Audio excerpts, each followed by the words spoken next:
Здравствуйте, с вами «Акцент». В этом году правительство России подготовило специальную программу профессионального обучения и дополнительного образования граждан предпенсионного возраста.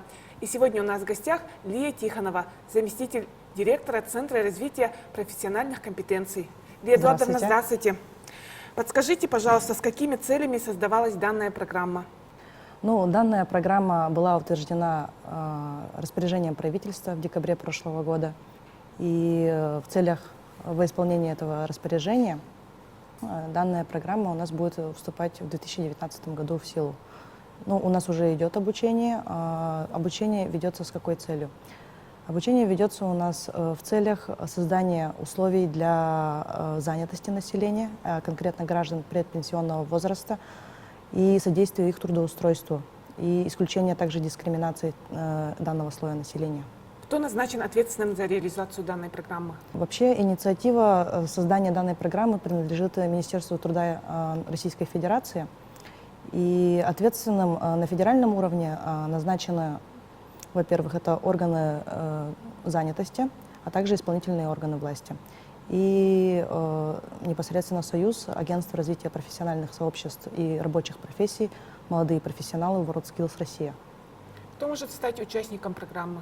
Участником программы могут стать граждане предпенсионного возраста. В частности, это женщины в возрасте от 46 до выхода на пенсионный возраст 60 лет, а также мужчины в возрасте от 51 до 60 лет. Имеются специальные условия для граждан, которые имеют право на досрочную пенсию. Непосредственно бывают женщины, у которых трое и более детей, да, и также нужно учитывать наши региональные особенности, так как мы находимся в зоне крайнего севера. Реализация данной программы как-то связана с увеличением пенсионного возраста? Данная программа напрямую связана, по этой причине она и была создана, чтобы люди предпенсионного возраста оставались конкурентоспособными на рынке труда. И получая повышение квалификации, да, либо переобучиваясь по другой профессии, да, они остаются конкурентоспособными. В каких учебных заведениях граждане смогут пройти обучение? Граждане смогут пройти обучение в нашей республике на данный момент пока в 9 образовательных организациях республики.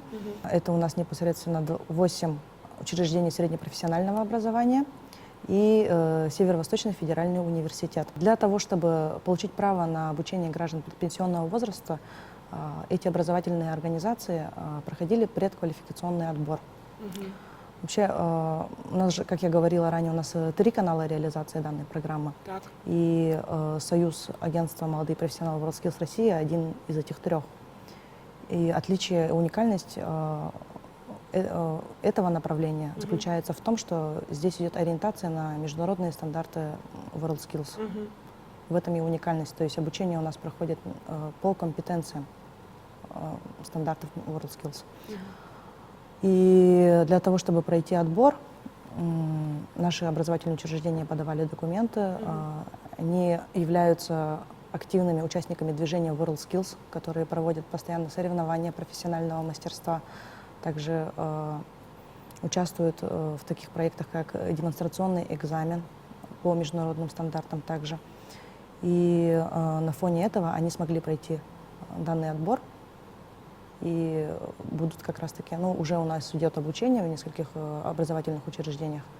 Какие специальности смогут освоить граждане? Это не специальности, скорее компетенции, да, они смогут получить повышение квалификации или переобучиться по 28 компетенциям вот в этих 9 образовательных учреждениях. Какие основные специальности там представлены? Например, в Якутском колледже торгово-экономической кооперации они смогут пройти обучение по поварскому делу.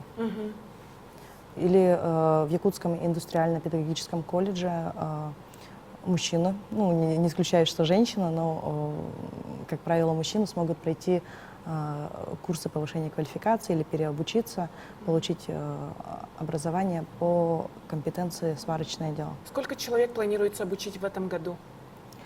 По плановым показателям в 2019 году в России по линии WorldSkills планируется обучить 25 тысяч человек. Плановые показатели республики составляют 1500. А что с длительностью и графиком обучения? Сможет ли человек учиться без отрыва от основной работы? Ну, это зависит от наших образовательных учреждений, но они очень гибкие и, в принципе, могут подстроиться под желания граждан. Что касается продолжительности обучения, то в среднем получение среднеспециального образования срок составляет 3 месяца. В случае, если это повышение квалификации или дополнительное профессиональное образование, здесь, получается, сроки варьируются от 72 до 144 часов.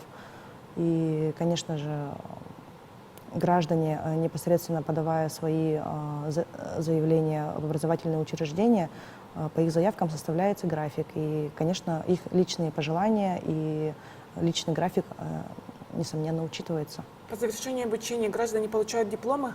Удостоверение о профессиональной переподготовке и, конечно, о среднеспециальном образовании. Также они непосредственно получают скилл-паспорт. Это документ, подтверждающий о том, что они получили новые навыки и знания по международным стандартам WorldSkills. Непосредственно это документ по линии WorldSkills, который. Данный скилл-паспорт является очень важным инструментом в трудоустройстве, поскольку многие компании, не скажу то, что у нас на республиканском уровне, но на федеральном уровне многие компании считают то, что это одним из стандартов, таких высоких стандартов при принятии на работу. Куда следует обращаться заинтересованным гражданам? Заинтересованные граждане могут обращаться непосредственно в учреждения, где проводится обучение граждан предпенсионного возраста.